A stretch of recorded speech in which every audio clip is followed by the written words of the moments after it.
Leslie, pensez-vous que ce cessez-le-feu marque la fin du conflit ou s'agit-il d'une simple pause avant une possible reprise des hostilités et quelles sont les garanties d'après vous de cessez-le-feu?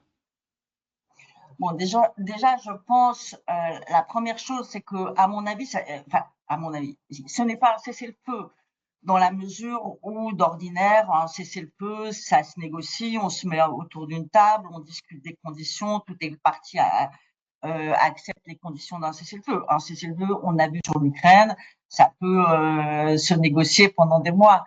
Donc là, ça n'a pas été un cessez-le-feu, il n'y a aucune garantie, il n'y a aucune condition, il n'y a aucun cadre, il n'y a aucune condition. Il y a simplement le shérif de la planète qui a décidé on arrête.